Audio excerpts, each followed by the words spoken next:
Hey, it's a little rainy outside and kind of dreary, so I thought it might be kind of fun today to do some watercolors. And I think we're going to work small on watercolor board. If you don't have that, you can work the same kind of small size if you want on regular paper. You know, it might buckle a little bit, but that's absolutely fine. If you do not have watercolors and just have crayons or colored pencils, like I have here, got a new box, kind of fun. And so we may go over this at the end of the video and just kind of talk about that if you don't have watercolors. Let's see, I think that's it. I'm Miss Therese and welcome to Art with Miss Therese, and we're gonna get started. I've got my well-used watercolors here, and again, I've saved some colors that I've mixed in the past, but I've really kind of kept these relatively clean. I've got a brush or two that I'm keeping in a nice jar, and of course my tuna fish can with water in it. I'm gonna kind of put that right there.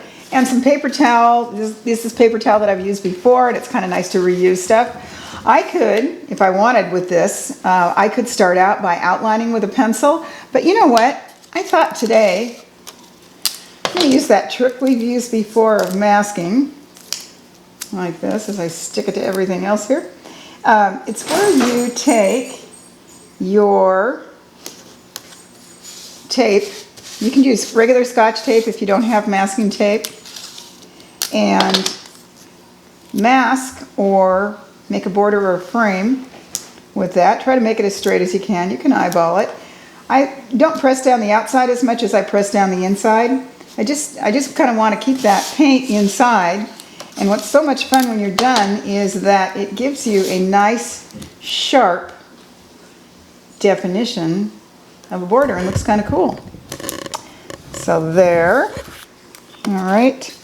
We're going to work on, since it's a rainy day, we're going to work on, since it's a kind of a dreary rainy day outside, maybe putting a little of that mood into our picture. Whoops, I came up a little short here, and I'll just add another piece of tape. You know, sometimes things happen when you're working and you just got to figure it out. Got my colors here, and I was thinking, wouldn't it be kind of fun to do something like with a body of water in it, so we can kind of learn how one way to draw like a body of water and add to our little landscape scene. So I'm going to come in, and remember, you can always go darker. I'm going to blot my brush here. You can always go darker with watercolor, but it's kind of hard to go lighter. So I've got, thinking of my sky, and as I'm looking outside right now, out the window. By the way, I always like to work with natural light. If you can work next to a window with light coming in from outside, that's probably about the best. So what I'm going to do here is I'm going to start in with my sky, and I'm going to use sort of like a little blotty kind of technique, like this, and leave little areas which can be like the lighter clouds.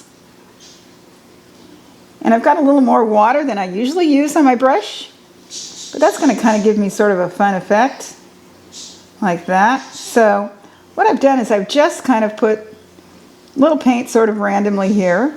Don't overdo it. Once you've got a little bit of it down, just go ahead and leave it. Now, that's my clouds. I'm going to put a little bit of, and I'm going super light. Also, if you have a piece of scrap paper, I forgot to remind you guys about this, you can kind of test your watercolor out on that. After I've done my sky, kind of got that in, I'm going to let that sort of dry a little bit there. I'm thinking about putting some mountains in the background. We live kind of near the San Juan Islands in Northwest Washington, and I think I'm going to kind of use a little bit of that as inspiration. I'm using a little test piece of paper here to sort of test out my color. That's always really helpful if you're a little bit unsure, and you can kind of sort of see how your color is going to be here. And again, like I say with watercolor, it's always easier to go lighter or darker than it is to go light. You can't go lighter. Well, you get the idea. Okay, so add a little more of that. Our hills out here too sometimes can sort of look a little bit blue. So what I'm going to do is I'm kind of using that same technique. I'm not scrubbing my brush in. I'm not scrubbing my brush into it. I'm just sort of letting it sort of fill in there. It's going to be like a little peninsula. It's going to be my body of water here. This is like a little island here. And I have another little sort of island behind it, like that. And I always like to have my, look at that, it's kind of happening. I always like to kind of have my clouds come all the way down. Now, if you're a little unsure here, you could definitely go in with a pencil. But again, I'm just going sort of light, like that. And now for my water. Lots of times water, well, for the most part, water reflects the color of the sky. So if this was a blue sky, it would be probably like blue water. But since it's kind of a gray and sort of stormy sky, I'm going to have that water. I might put a tiny bit of blue with it, but not a lot. I'm going to test it out right here. Oh my gosh, I kind of like that color. It's a little bit darker than I want, but let's see. So what I'm going to do is I'm going to kind of come through here. I'm going to do sort of kind of little parallel, as I sort of kind of fill the water in, kind of bring it down like that. I'm going to do parallel lines like this, and sort of kind of long stretches of that water. And again, you're just kind of giving the illusion. So I have kind of a nice space here sort of filled in, and I might do some things that a little bit like ripples in the water. Like that. Maybe a little bit of it coming out here. A lot of this is kind of sort of the way you kind of play around with it. There's an artist on Channel 9 who I just love on her educational TV, Bob Ross. And I learned so much by watching him. Well, and my dad too. My dad loved Bob Ross. So we're just doing little kind of suggestions here of ripples. And again, I'm going to kind of let this dry. I'm going to come back in here, maybe go back to my sky color. Kind of bring a little bit of that down there. We'll kind of see how that part goes, but you can sort of see that clouds going off in the distance. And then in the front, I'm going to pretend that I'm standing on the beach, and I'm standing in some, since it's winter time, I'm standing in some sort of grass and a little bit of vegetation. And I don't know if you remember this from one of the watercolors we did, but the different kinds of watercolor strokes we used, remember we kind of did something like this with grass? These ones are kind of blots. That's one technique there. So we're going to try a little bit of this grass here. And again, I'm going light because I'm going to be able to come back in, test this, I'm going to be able to come back in and darken things. And again, things are going to be bigger as they're towards you and as they get further away. So if you keep the same shape, but just tinier as it gets further away, or higher up on the paper, I should say, that's going to kind of make sense to people that are looking at this. Because this really isn't a beach with water, it's just watercolors on a piece of watercolor board. And again, you could do this on regular paper. Now my brush is kind of splitting here, so I'm going to kind of tip that point there. So I'm just sort of adding grass, just kind of gradually building it in. Sort of like a marshy kind of sea grass, like this. And then what I really love is the way the watercolor just sort of randomly kind of takes, the paper takes the watercolor and it just sort of randomly makes for some really nice shapes and special effects. Lots of times things when you do them by accident, I think turn out better sometimes than more deliberate. So there we go. Like that. Now I'm going to add another little texture in here. And again, this is a pretty easy lesson. It's just sort of exploring and kind of learning and kind of seeing what you can do.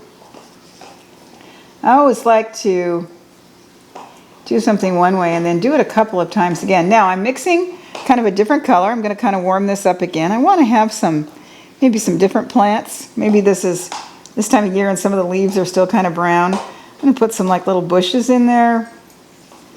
I'm going to use my brush a little differently. I'm making this kind of shape. You can see I made that long grassy shape, and this one I'm just kind of doing that kind of shape. Now my brush keeps splitting, So I'm going to take the challenge of working with a brush that keeps splitting and see what I can do with that.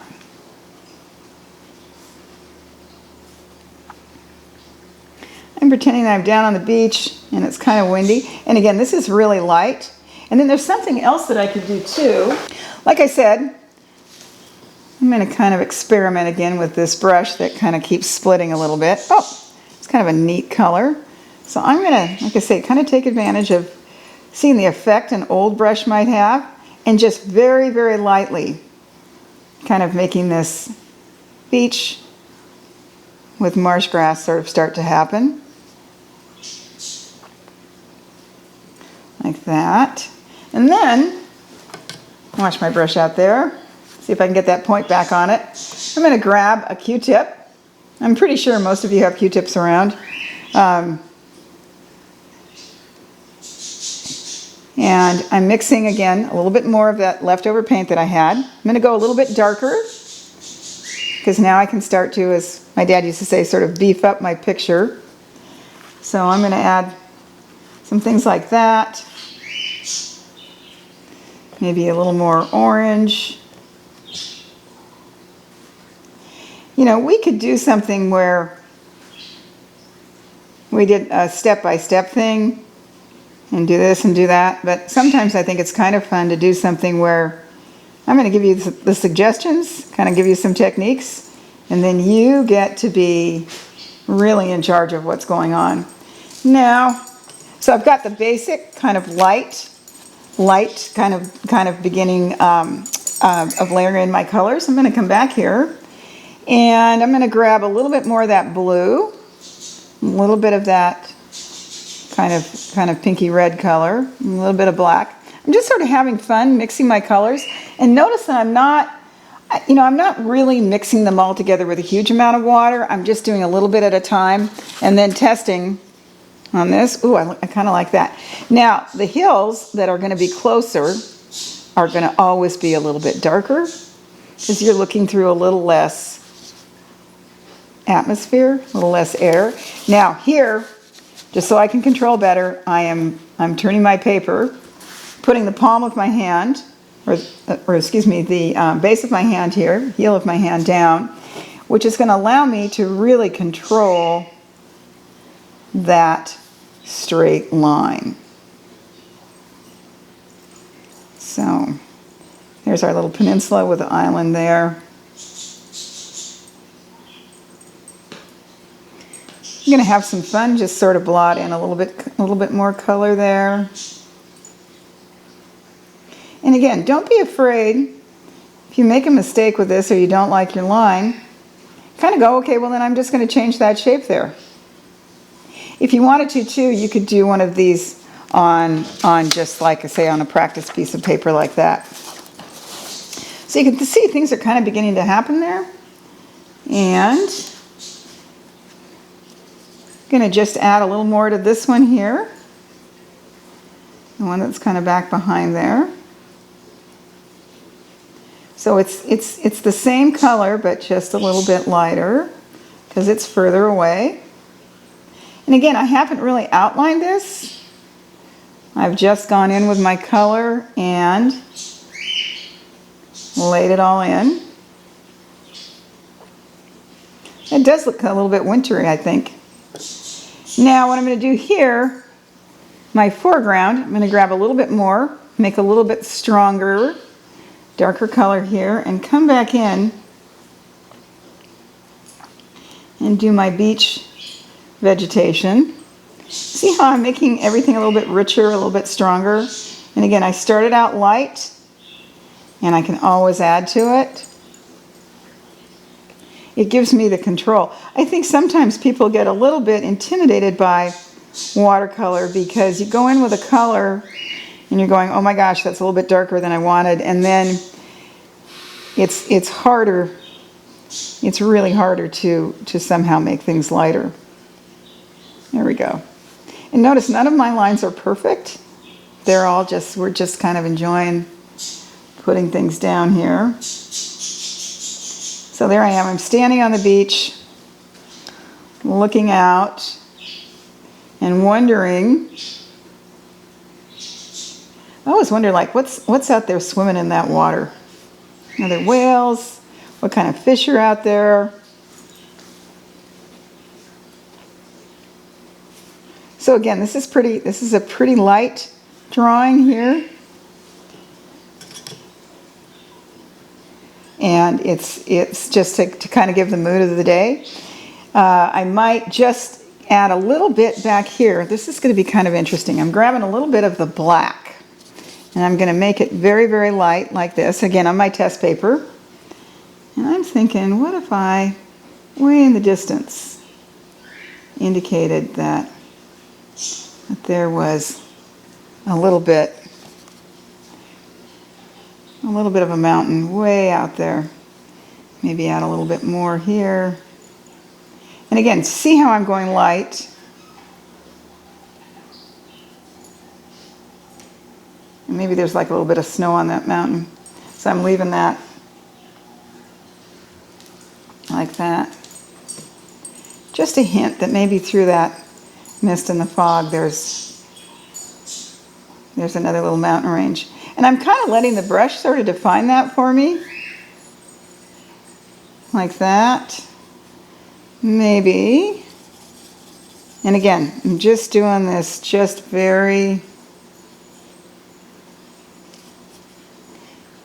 very carefully, kind of re-adding things. Almost looks like the clouds are kind of down on the mountain. Right there. Might add another one over here. Like that. What I also could do is I could come back in here and grab a little of that color right here. Maybe a little bit of blue.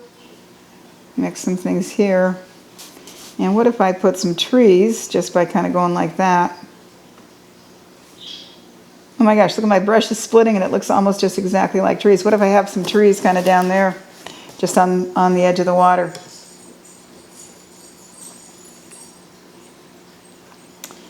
And I'm going to add a little more to this. But I'm thinking that's pretty much all I want to do there. I'm going to just kind of very carefully. A lot of this is nice, precise work. You know, I'm just going to come back in with a point, move that watercolor around a little bit. And I think those sort of look like it's like some evergreen trees that are sort of down there. And then because that's kind of darker over there, I'm going to balance this out a little bit with maybe a few more stronger colors here. Like that.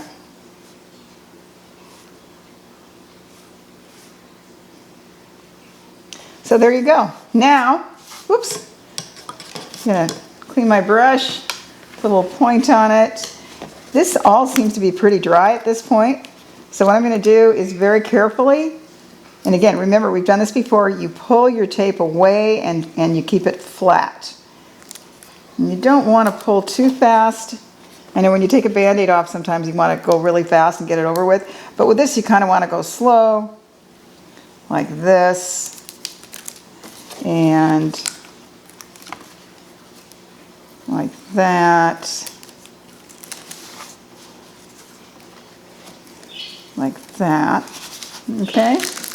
There's my tape. I don't think I'm going to be able to reuse that tape again. So I'm going to put that, I'm going to stick that right there. And I'm going to grab a pencil and go ahead and put my initials in the year. Oh my gosh, it's 2021 right there. And there's sort of a little picture of our San Juan Islands in the winter, maybe during or right after a rainstorm. If you wanted to do it with color crayons, you could do this size, like we've just done, or you could go bigger, but I'm just going to give you a little bit of a hint here. Instead of using the tape on that, oh my gosh, I'm going to grab a gray crayon here, do an outline like this.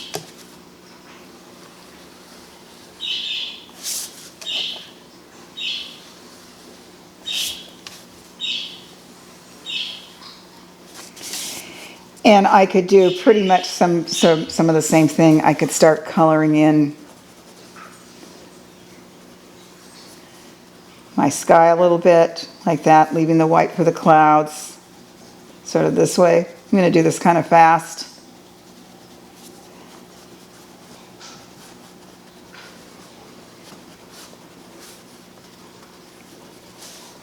Like that. And I could come in and, you know, what I forgot, so things don't roll off the table.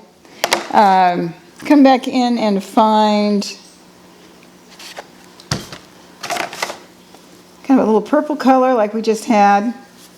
There's our peninsula out there. Our other island is a little bit further away, like that. I'm just doing it very lightly. And then very lightly